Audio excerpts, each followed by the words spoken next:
Enrichment, Enlightenment, Transformation. Rabbi Yisroel Cutler, the spiritual leader of Chabad of Cary, North Carolina, guides anyone who has been searching for a meaningful life and conscious living. Join our discussions about the mundane, our daily activities, and then infuse every day with a spiritual twist from the inspired sages of the Talmud and Jewish mysticism, which many call Kabbalah. We learn from the root source of all religious monotheistic traditions and delve into the symbolism and levels of meaning from biblical stories. See everyone here. Nice crowd here in Cary. Today is November 15th, 2016. And a big thank you to everyone that is listening wherever you are all over the world. We're not here next week, Thanksgiving week. So I'm going to pick a class from a few weeks from now because it's appropriate to this week as well. And I just felt it's a topic that people will be fascinated by. One of the themes we have often throughout the book of Genesis is deception. We have a lot of deception that happens. A lot of people saying not the complete truth, half-truths, less than half the truth. And I wanted to get into a discussion today what Yiddishkeit Judaism says about that. When are there times that we can lie? When your wife asks you how she looks in this way. Is it only in opinion issues? And we can joke about Hal's situation of opinion. Shalom Bayit is what he's saying. Yeah. Where does that come from? Why is it that way? From Moses and Sarah. Oh, No, we not Moses, earlier. Abraham and Sarah. Uh-huh. And we're gonna, when we go through Bereshis, we're gonna see different stories of deception, and we're gonna have to analyze why was it necessary to use deception in that case? Is it always justified? Should it have been done the other way? And even if you're allowed to do it, are there consequences? Sometimes you're allowed to do something, it still doesn't mean that there won't be consequences afterwards. And that's part of living in an imperfect world. So we're going to dive in with an actual question that was posed. And we have room. Dennis, you want to sit around the table? We have room. We have plenty of room. No. Right next to We're going to start off, rather than beginning with the key texts and working our way towards modern life, we're actually going to start off with a case study. An actual case that happened. And as many of you are familiar, and we discussed this last night, there's an entire genre in Jewish texts called responsa. And responsa are questions that was asked to a leading sage and their answers. We have those back from the 11 and 1200s. And it's fascinating to see what Jewish life was like, and you can see from the question. So in those days, they would send it. They didn't even have it in the mail. They'll probably send it through a messenger. Maimonides has famous responsa. You had people after the Inquisition, where there were Jews who publicly converted to Catholicism to escape being killed. And then there was a question how to treat them afterwards and how to judge their Jewishness. We have all of this in responsa. But that continues until today. There are rabbis today who are leading rabbanim, leading sages, who address contemporary issues. Now, I'll often ask a rabbi a question, but it's, usually it's not one that will be in writing, but other times the question will be put in writing and the answer will be in writing with sources. So here's the question. And to understand the question, I think we have to understand the context. This is a religious community, a very traditional religious community. And here is the question that was asked, a real life question. To some of you, it might seem obvious, but I want you to put yourself in the position of this community and to try to analyze it. Judy, why don't you begin text 1? Okay. A young single lady had an abortion upon finding out that she was pregnant. After some time, she changed her lifestyle, became religious, settled down, and married a yeshiva student. So a Baal Teshuvah, someone who, during their college years or whatnot, were not particularly observant. Later in life, they became very traditional. This is in Israel. They're asking this to actually Rabbi Avadia Yosef, who just passed away in Yeah. 2013, who was the chief Sephardic rabbi in Israel. Okay. When the happy day this dilemma. Her husband was planning on forming the Pigeon event.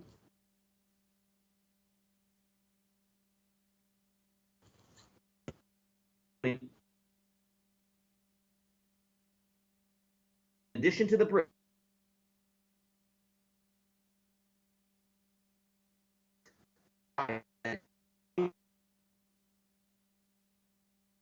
and you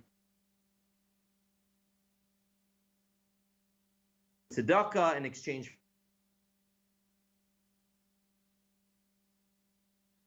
It is only done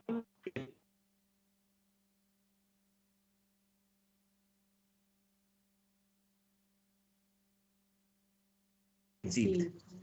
Oh, I didn't know that. Well, that seems, I mean, you could conceive without and give it up. I mean, So then, no, but then What was it, miscarriage? miscarriage. So even a miscarriage, nothing's wrong, but that second child born afterwards, or the first It's child, not the firstborn? does not have the pidyon haben.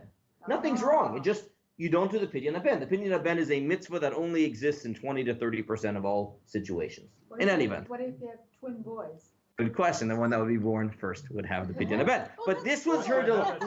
Let's not, again, we can have a whole class on pidyon haben. Let's zoom into her dilemma, The Judy. issue, right. Yes. Only be performed if the new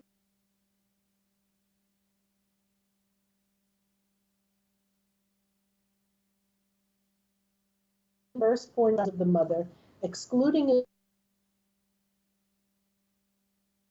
case in which an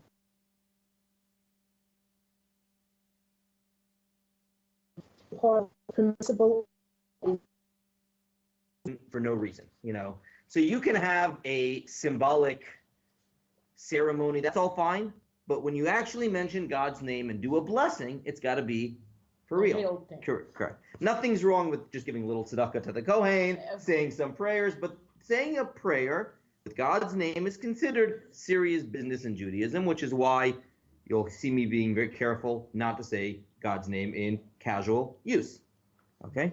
However, in this case, inasmuch as the child was not the real firstborn, reciting the blessings would, in fact, be a grave sin of mentioning God's name in vain. So she had never informed her husband of this previous relationship. Mistake. So the question here is, should she right now tell her husband? Now, many of you would likely say, well, the husband should be a mention on understanding, and that would be, but what if she's afraid? For whatever the reason.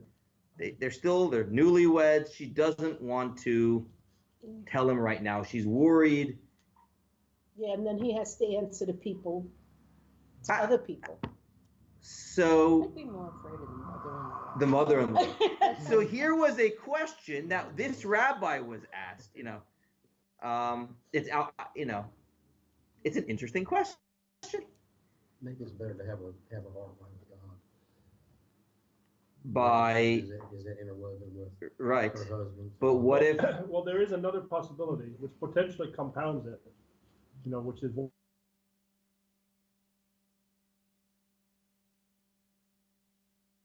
or non-truth with another one. But there is lying to the human, not Oh, that's God. interesting. I'm just saying, Yeah. she's in a bad spot. But Though it's likely in her situation, the embarrassment wasn't only in that she terminated the pregnancy, but even that she had this Of course. premarital relationship. Perhaps. but yeah, Again, but she's kind of stuck there. correct. She's stuck on that one, but that would be to a lesser extent, perhaps, in these circles. So we have in this situation a conflict between emet, truth, and shalom, peace. In her mind, she was afraid this could affect the shalom bayit, the peace Mhm. in the home. So what do you do when you get a call from your coworker's wife asking if Bill drank it all last night when you guys went out? What do you do? Well, What- that's easier. That's easier. I'm not getting in the middle. Okay, you're right. Here, there was already something Yeah, yeah, happening, she so got harder. wrong. Well, you know what, I think in this case, it's more important for them to have a happy marriage than to have this one thing ruin them for the remainder of their Sure. lives. If Every it was. argument is thrown up. Right. It's always gonna be there. Correct. So really, I would say a lie is important here. So it's an interesting dilemma. Again, this is a kind of case. Pam, any thoughts here? Yeah, and I that's was asking Pam, what do you think? This is Avad Yosef, a very, strict chief rabbi in Israel. You know, I hate to say it, but a lie is a lie, you know?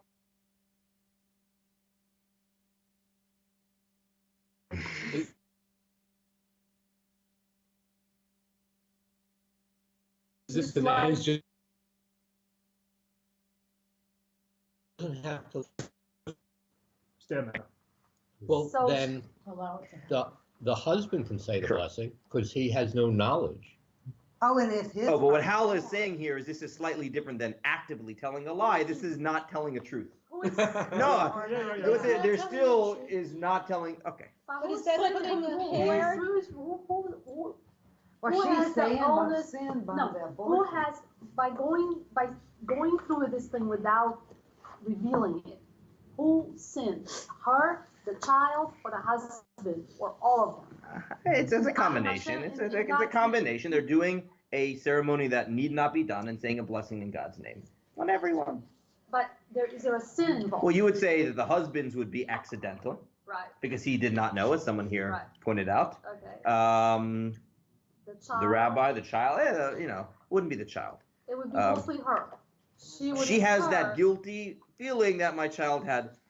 And although this case seems trite, maybe not that significant, this is a broader question as well. We can think of many other applications of this. So let's talk about all the truth changing that we have in Genesis and Bereshit. And we're going to come back to this yeah, question. and when you think at the about end. what Abraham and Sarah, they were never going to see Paro again. They So were let's just begin. passing Let's through. begin. This Text is 2A, our forever. first text, Steffi. Let's begin text 2A, case study 1, last week's Torah portion. Now it came to pass, 2A? Now it came to pass when he drew near to come to Egypt that Abram said to Sarai his wife, Behold, now I know that you are a woman of fair appearance. And it will come to pass when the Egyptians see you that they will say, Oh, this is his wife. And they will slay me and let you live. Please say that you are my sister in order that it go well with me because of you, and that my soul may live because of you. So Abraham employed this tactic, and in this week's Torah portion, we're actually going to see, my apologies, next week's Torah portion, we're going to see that Isaac employed the very same tactic. You think the reputation would get around? I guess this is before, social media. This is what this family does, but just paraphrasing, text 2b says But the same thing. Abraham does it again. He does it twice. Abraham does it twice, and then Isaac learns from him, and they do the same shtick. Now, to be honest, in this case, I think we could argue there's something unique about this case, which is what? Life, it Life. trumps Yeah. everything. Does anyone want to argue that? Well, I mean, We're- didn't he at some point know that she might possibly have to have sex with some of these people? I mean, would this not be? Well, he was trying putting to her avoid that. soul in He was jeopardy? trying to Well, avoid I mean, that. he was saving himself and putting her at risk. Oh, so that's another Oh, setting question. her up for adultery? Yeah. Or Correct. setting her up to even be killed if they find out. Mm. To be used. She's like, hey, But why does So he you know what, Anne, that is a good question, but I think we could discuss that independently of this. But- Abraham saving himself, but putting her in harm's way. It's a good question. I want to just focus on the lying component of the story in order to stay focused on this. It's a good question. Why did he say my soul? Why did he say that my soul Yes, would that live? I Na- mean, this body would have died, but his soul would never have been. V'chaisa nafshi Why? biglalech. My life, in this case, My soul, he says. often in Torah nefesh, though, when it says a life for a life, nefesh it means life, not only soul. But he Abraham's shouldn't making an even- assumption. Even concerned with his soul. His soul was going to live. In this case, I would translate it as life, not soul. It's an interesting note. Abraham's Interesting making the translation. assumption that he would be killed. He is. But that might have been a credible assumption. Right. It's a rumor. And then you have another question, And then you look know, what so happened to you, liar. so there's a lot we can ask about the story, but Okay. assuming Abraham did know that he was going to be killed, and assuming he had reason to believe that Sarah would be all right. I know this is a lot of assuming here. This case, we could argue it was different because life was in danger. I think we would all agree if you were Nazi Germany and you could leave with a forged passport, Mhm. we would do that. Yeah, of course. Yeah, yeah. So in this case, we can argue about that. I want to fast forward to one that we don't think of as much, and that's at the way end of Genesis. Way end of Genesis has a story after Joseph and his brothers reconcile with one another. And the whole family moves to Egypt. Joseph is the viceroy. They're living in peace. And then their father, Jacob, passes away. And his brothers were nervous at that point because they had thought that maybe Joseph was just being nice to them as long as Pops is alive. Right. But as soon as Pops passes away, now he might show revenge. So text 3a, next text. Now Joseph's brothers saw that their father had died, and they said, "Perhaps Joseph will hate us and return to us all the evil that we did to him." So they commanded messengers to go to Joseph to say, "Your father commanded us before his death, saying, so shall you say to Joseph, please forgive now your brother's transgression and their sin, for they did evil to you. Now please forgive the transgression of the servants of the God of your father." Joseph wept when they spoke to him. So they make up a story that before Dad passed away, he pleaded that Joseph should forgive his brothers. We don't see this actually happening in the Torah. And according to the Pshat, according to the most literal meaning, guess what? He didn't. Jacob may not have even known what had actually happened. This is a question that the Torah never addresses. Well, I mean, he was part of it. They threw him in the pit. It was pretty obvious. Did he know that? They said that Joseph is alive and he's a viceroy in Egypt. When they've never told their father the truth. You think Dad would Dad may not have. That's what I mean. No, Did no, Dad no, no, ever no. find They out? brought back his coat with bloodstains on Correct. it. Yeah. And they just said, this is what we found. They didn't make any. So why, however, so that seems to be, at least from what we know, Dad never found out the story. But in this text, they say Dad did find out the story. And Dad asked you, Joseph, please forgive us. An assumption what the father would say. You know the assumption that. Yeah, but they didn't say Dad. They said, so shall you say to Joseph, please forgive your brothers. So here's another case in Torah where they are presumably lying for the sake of what? Blaming themselves. Well, either say, But here they're lying to avoid severe punishment. Mm. It's not quite the same as A shalom. life. right. But why And- wasn't Joseph there when his father died? I mean, they were all living in outside. Oh, he was there, but what they were saying is at some point, not immediately before he passed away, but at some point he turned. But don't you think No, that the that's such an brothers discovered- important thing that Joseph would have, that Joseph's father would have want to say it to Joseph face to face? Mhm. If that was the case. That's a Well, good he was question. so busy being the viceroy, right? Yeah, it's a good. No, I no, mean, but he I was get it. still Joseph had a his big job. son. He were living right across the road from them in a little. So Pam, what you're asking is, this doesn't seem like a good story, but the fact is that's what they said, right? So Yeah. whether or not if you were Joseph, you would have believed it. That's another question. Joseph didn't. By the way, what does it say at the end? Joseph wept when they spoke to him. So we don't know what that means. Does it mean that? Joseph didn't have any ill feelings towards his brothers anyway. Correct. They just thought that they concocted the story. It seems to me because Correct. it was so important. The father would have told him. I And mean, Jacob- come on.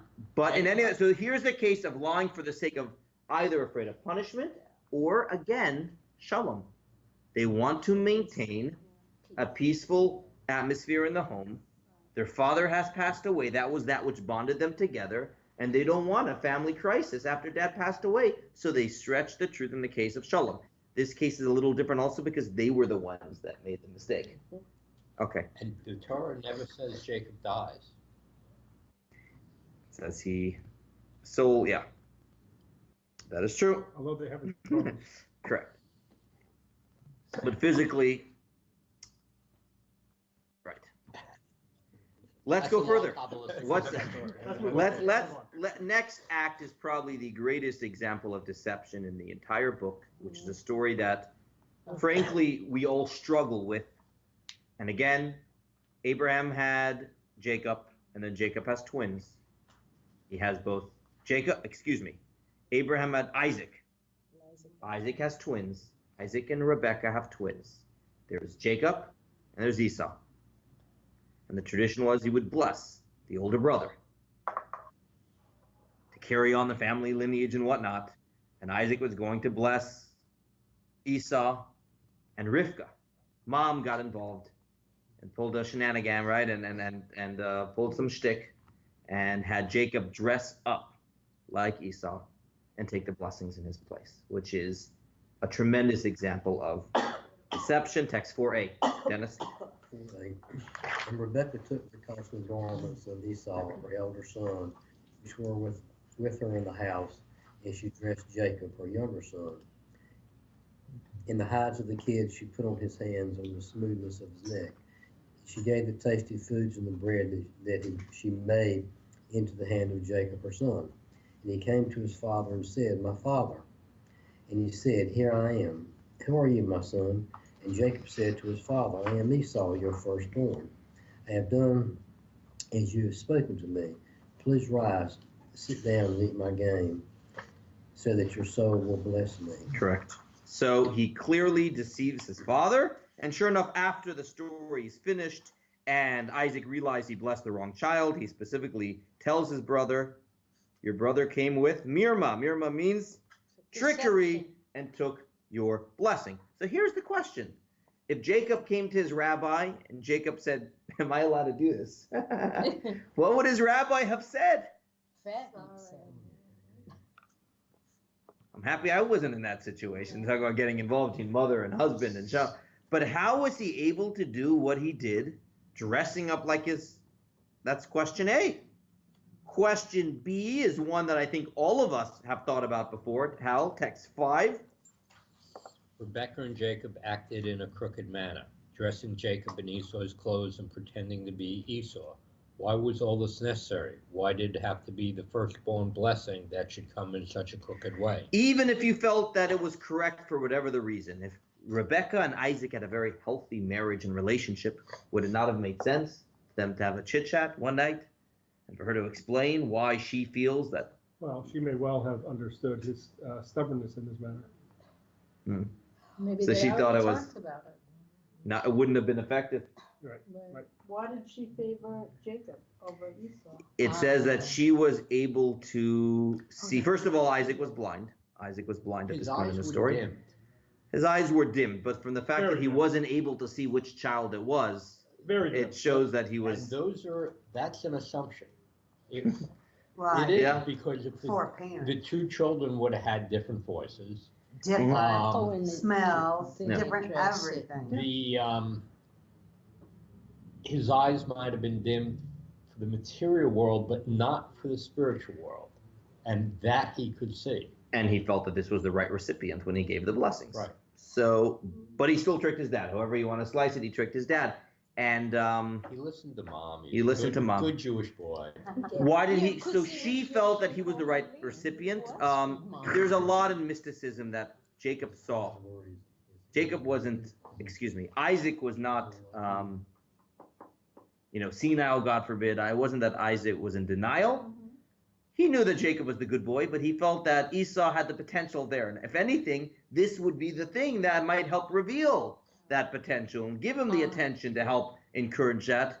And then mom was the pragmatic one, the practical one, and said, that's nice in theory, but it's not going to work. In any event, There's We a have many beautiful questions. Midrash about Yes. the dimming of Isaac's eyes. You know that one, Hal? When during the Akedah, Yes. Yeah. and the Right. tears of the angels fell into his eyes because they were Yeah. crying at the injustice that what was was taking... potentially going to happen. Now, and when it that- comes to, out of all these stories, which I love one that seems the story. most surprising to us? Out of all these stories we had about Abraham, This one, about which one seems the hardest for us to understand? this one, Rivka and Jacob, I think. But it's still wrong, though. Uh, The first one was wrong with not telling the truth about the abortion. The second one is wrong. It's still deceitful. Which one? They're all deception, but which one of the deceptions seemed the least justified or the hardest to reconcile? The first, in my opinion. Which one? Avram. Avram, because in the pecking order, not the peck, in the order, he was the ultimate tzaddik. There was a lessening with each one, supposedly, and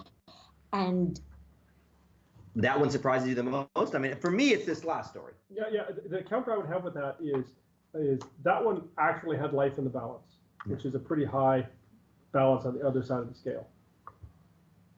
Like here, life isn't in the balance, although put that to the future of the Jews is in the balance. But had Abraham, I don't know the order, had Abraham already been told by God?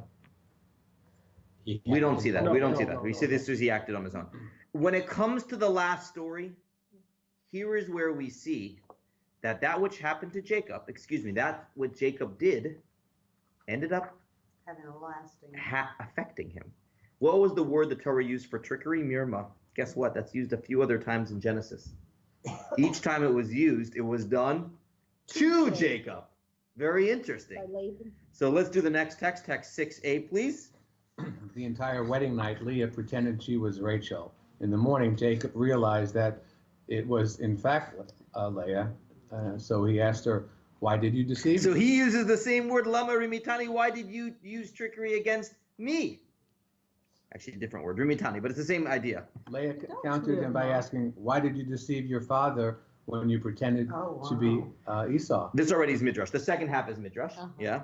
And now you dare ask me, why did you deceive me? Okay, so that is the first time we have that.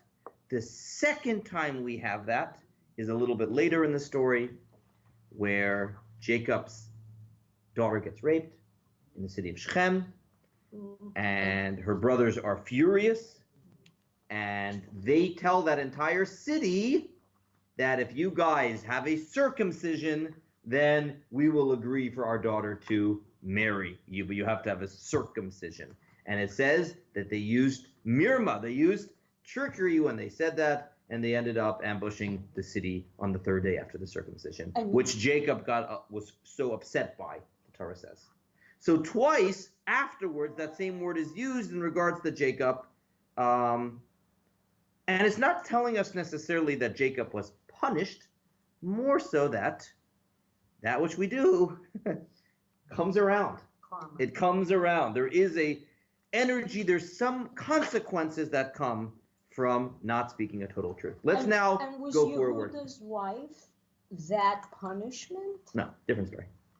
No, I know, but was that a punishment, you're saying? Is that a punishment? That's another example of deception in the Torah itself. Right, Rabbi, and you're then he saying in turn that was deceived. If they had trusted in God and let the older brother Esau, even though he wasn't qualified, even though, but you don't try to change things, take matters into your hands. I didn't say that. No, but I mean. What I did say is, we can argue, and we'll see in a moment, maybe he should have listened to his mother. Maybe we can argue, by the way, he did purchase that birthright earlier he did purchase the right earlier in his life, right? Oh, right, with the soup. Correct. Now, why did he go have a chit chat with his dad and tell him that instead of doing this whole deception? Yeah. Right, So that would be a very valid point. But what I'm saying, Pam, is not that they shouldn't have done it. What I'm saying is sometimes maybe that was the best decision you could come up with. However, it still has consequences. You know what? Because part of living in an imperfect world is that sometimes we have to make difficult choices between two conflicting values. And let's now continue on this theme. Let's hold it because we have a lot more to do today. Let's now go to where this is discussed in the Talmud. The Talmud discusses a famous debate between Shammai and Hillel. Here goes, text 7. Now we're fast forwarding from biblical texts to rabbinic texts some 1,500 years later. Text 7. But I still want to know, how would he not know who Leah was? One second. We got to move on. Here goes. Let's do text 7. That's a side issue. Do you want to read or do you want to pass? Sure, text 7, please. Our rabbis taught, how does one dance before the bride? What do you tell her? Rashi. Beit Shammai say the bride is as she is, and Beit Hillel say a beautiful and graceful bride. So Bet Shammai says you got to say it as it is. No, he's saying find a compliment. Tell her hair is looking great. Tell her her shoes are gorgeous. But you can't tell her she's beautiful if you don't feel she's beautiful. And Bet Hillel says, Kala na'eva chasuda, every kala is beautiful. And it's interesting then, just to paraphrase because of time, Bet Shammai says, doesn't the Torah say don't tell a lie? And Bet Hillel says, what do you mean? You have to praise the choice that a person made, and a person should always have a pleasing disposition in front of other people. Does Bet Hillel answer the question about a lie? He doesn't seem to answer the question here. He answers in a roundabout way. Correct. Now, I've once heard a beautiful explanation for this, and I want everyone to I think this is an important one. Is he saying the ends justify the means, as you said? I think in this case, you don't have to say that. In this case, you can say, in the case of the bride, that what does it mean to be a real friend? Real friend means you're putting on the pair of glasses that your friend has. If your friend has chosen this person for a spouse, he sees something, or she, whichever way it is, sees something gorgeous and beautiful in them. Be a friend and see it from their perspective. That is one of the ways of understanding Bet Hillel. He's not just saying be and justify the means, but he's saying be able to experience. Yeah. He's saying don't be phony, but Correct. but see things from the other. But this, so here is when it talks about a bride. However, so the Talmud goes back and forth, and the Talmud says, which one should we do, the Bet Shammai approach or the Bet Hillel approach? And the Talmud says this in text 8. Here goes. Rabbi Elias said in the name of Rabbi Eliezer ben Rabbi Shimon, a person may edit what has been said for the sake of peace, as Joseph's brothers said, your father commanded, please forgive. Rabbi Natan. And that was the text we just read. Right. So he says you are allowed to edit for the sake of shalom. Rabbi Natan says, indeed, this is a commandment, as it is written. Samuel said, how can I go? If Saul hears it, he will kill me. The school of Rabbi Yishmael taught, peace is so important that even God altered what was said for its sake.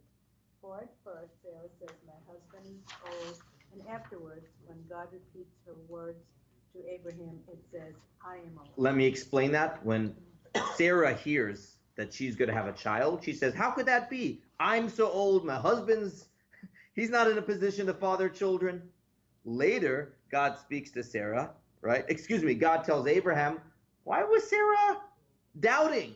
Why did Sarah say, I'm too old to have a child, but God doesn't say that Sarah said, you're too old. God skipped that part out because for the sake of shalom. So this text in the Talmud says that for the sake of shalom, we are allowed to alter truth. Are there degrees? Correct. There are degrees. There are degrees. And what that means is if we have the ability to do it in a way that is not a direct lie, all the better. Better that it is a white lie. If we have it in a way of just not saying the whole truth, even better. However, if it is for the sake of shalom, this is allowed to do. There's a Dan Ariely, who's a famous professor, lives in the area over here, asked a large crowd once if anyone occasionally lies. And what do you think? Do you think the hands went up? No. They did. Almost the entire raised their hand. He then asked people, do you consider yourself to be straightforward people? And people raised their hand in there, And the idea here is that life is complicated. Life is complicated. However, so on one hand we have text 10, and I'm paraphrasing because of time. When the Torah says don't tell a lie, it's telling us negative lies. There are some times where it is necessary for the sake of shalom. However, the next text, text 11, says what? Pam, read text 11. The sages tell us that even when simply recounting an event, it should be said truthfully. For when a person accustoms himself to lying, he will not be able to say the truth because he is so used to lying. And what happens is we become affected. We do. There's something beautiful about being a person that is 100% yashar. Yashar in Hebrew means straight. And when we do these things, it has its effect. And therefore, you could ask, so we shouldn't do it? And the answer is no. The Torah tells us we should err when in doubt between peace and truth. We should err often on the side of peace. But that doesn't mean it doesn't have its ramifications. It doesn't mean that we don't become somewhat messed up in the process. There's another story, text 12, which is where, all right, this is a broken house. This is a broken, The point is, once someone got used to lying, they started doing lying themselves because they became accustomed to it. So he must not yes. have been such a tzaddik because she was tormented by It instead of happens. helping him, she opposed him. Text 13 is the one I want to focus on. It's a medrash. And the medrash tells us something powerful about the nature of the world. Here goes. Yeah. When God set out to create man, there was a tumult in the heavens. Some of the angels said, "Do not create man," while others said, "Create man." This is what the verse is referring to when it says, "Truth will sprout from the earth, and the righteousness will look down from heaven." Kindness said, "Create man, for he will perform acts of kindness." Truth said, "Do not create man, for they are full of lies." What did God do? He took hold of truth and flung him to the ground. This is what the verse is referring to when it says, "And truth was thrown to the ground." V'tishlach emet arza, truth was thrown to the ground. A midrash like this is not literal. There's not like there's a little angel called truth and an angel called. It's telling us a message. And that is when God was creating the world, God was creating a finite physical world. And unfortunately, part of reality in this world is it's hard to always have emet 100%. Part of reality in this world, this imperfect world, it's a blemish in the world that it can't be this way. But its reality is sometimes you have conflicting values. I wish people recognize this idea more. I think sometimes people don't realize how nuanced these sorts of discussions are and they dismiss others. I'll give you an example. And if you ask people, there's two sometimes conflicting values. I'll give a political example. Equality and freedom. Okay? If you wanted absolute equality, the result would be Freedom. Taking away socialism. If you wanted absolute equality of making everyone exactly the same, Some have to give up. what the result would be infringing on some level of a person's freedom. Socialism, we can have to an extreme. If you have absolute freedom and only let the free market decide, you will affect equality. And I think everyone can agree that both are important. The challenge we have is which one do we, there's a balance. There's a balance. I wish sometimes we in a society would realize it. Instead of dismissing others, we'd realize ultimately most people want both, I would hope. And the dilemma sometimes is, where exactly do we tilt the thing? I think if we could agree to disagree on a particular point, we would see much more in common. The same way that's true politically, I think the same thing is true. Part of this world is, it's an imperfect world. Mistakes happen. That's part of the negativity in the world. And we have, until Mashiach comes, we will sometimes struggle with emes and shalom. Emet, truth, and shalom, peace. It's an imperfect reality. In a perfect reality, we would not have this struggle. But we do have this struggle. And to which case, the Torah tells us, when God created the world, God had to compromise on truth for the sake of shalom, because shalom is so important. And that's what the Talmud says in text 14. Well, Great is the duty of honoring one fellow creature, because there are times where we have to hide. We have to not say the whole truth for the sake of shalom. You probably have heard this story. You probably have heard this story of two people that are in a hospital. It's a beautiful metaphor. It's a beautiful story. They're both in the hospital, and unfortunately, they're not able to move much. One of them is blessed with the seat, the bed right next to the window, and the other one's distant, farther away. And they would talk the whole day, and they're in the hospital, and unfortunately, they didn't have visitors. They never went out of the hospital. It's a metaphor. It's an example. So he says, tell me what's going on outside. I want to know what's going on in the real world. And the person who was sitting next to the window would describe school children playing one day, and the next day he would describe, the sunset, and the next day he would always describe what was going on and make it in beautiful terms. And it was a highlight of the day.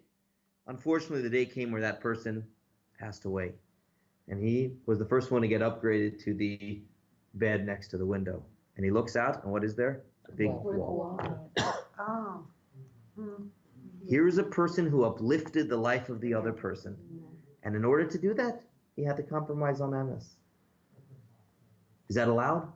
Oh, we'll do that, yes. That's part of reality in the world. Now, but I think the flip side of this story is, yes, it is allowed, but proceed with caution. It doesn't mean it doesn't mean it's always allowed. You have to do your best not to be in that situation. When in that situation, you have to do your best that it should not be as a direct lie. Try to make it more of a white lie. And finally, realize that even when you do it, there might be ramifications. It's not healthy. It's not good. We should train ourselves to always speak with truth. Well, the consequences are you think you're being deceitful for peace, and then your wife finds out you told a lie. Yeah, exactly. And you got the consequences. And but my understanding is that's part of living in an imperfect world. Right. These dilemmas. And finally, going back to what was the decision in the end.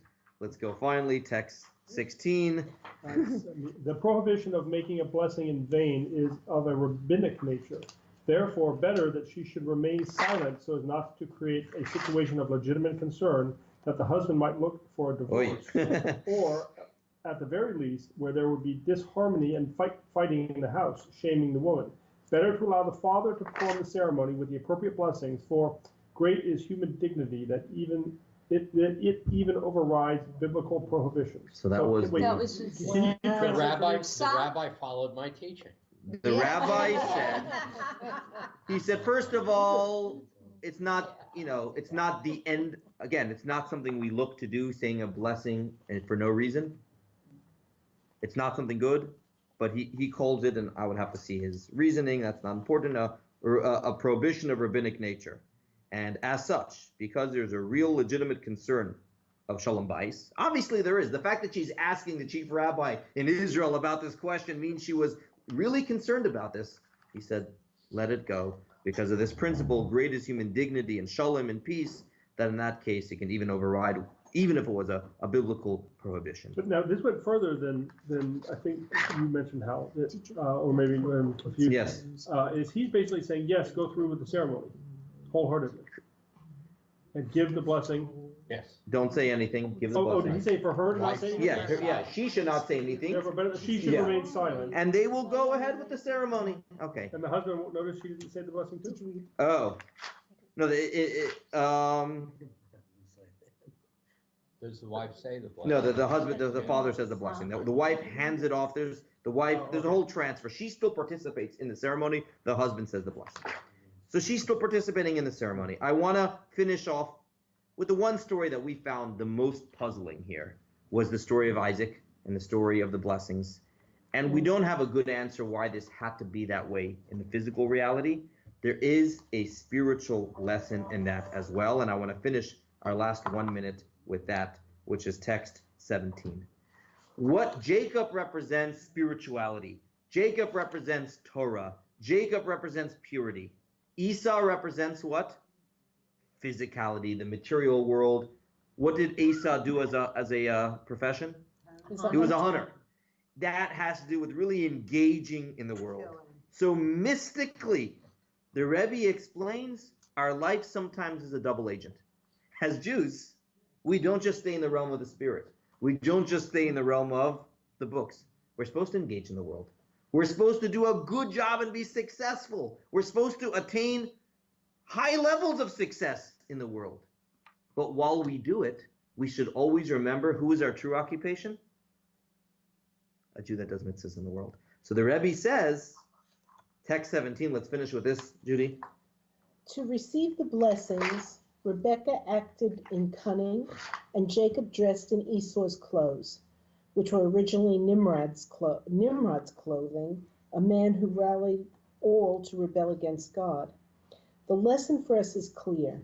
The approach of a Jew to mundane matters has to be one of cunning. On the surface, he is engaged in mundane affairs, eating, drinking, etc., but his real intention is for God's sake. Granted, he wears the clothes of Esau, but his intention is to refine the sparks of holiness that are to be found in the mundane. It's a powerful last text. The whole job of a Jew is to sort of think about a soul. A soul begins as a spiritual existence. And then what happens to a soul? What happens in the neshama? It's sent in this world. The challenge of a soul is to never forget who you are. So a soul has to wear the garments of Esav while not identifying as Esav. So this is at least is a spiritual explanation for the story, but again, we're still left with some questions as far as the actual storyline based upon the pshat, and we will conclude the class with that. Yes. I think the lives that are permitted are somewhat of a balance of the benefit versus the... Yeah, one last point. I think Brian's making a good point. Yeah. I think the lives are somewhat of a balance between the benefit and, let's say, the size of the whopper. Mm-hmm. And so, like, in the hospital, okay, he's talking about how beautiful it is, when he has no idea how beautiful it is, in order to make the other guy feel good. That's a really good balance here. Mm-hmm. This one was a pretty good whopper. It was outright deceit and theft. And collusion. Now, it was for a pretty big positive too, but there were a lot of weights on those scales. Yeah. Okay. So, But again, Esau is still subjugating Jews even today, right? He's so still. Well, There is. I'm not saying where the balance is. I'm just saying there was a lot of weight on those scales. What was so valuable about the blessing that That's a good point. Rivka should do what she did, and for Jacob to do what he did. I think at the time the blessing of the firstborn from the father was a big deal. We have other cases of blessings. Right. One of the other take-homes, I said this earlier, but I think it's important. I like the idea that it is a confusing world, and often we have to choose between conflicting values, and both are important. And I think if we would stress that more, we would be on the same page about more issues. Instead of dismissing other people as not appreciating this value. You know, we do that so often. Anyone that doesn't, they obviously don't care about this value, or they don't care about, no, it's a scale. And I would hope that most people at least belong somewhere on that scale. All right, we will hold it there. Thank you for the online community who listened in today. Next week, we will not be here. Look forward to resuming soon.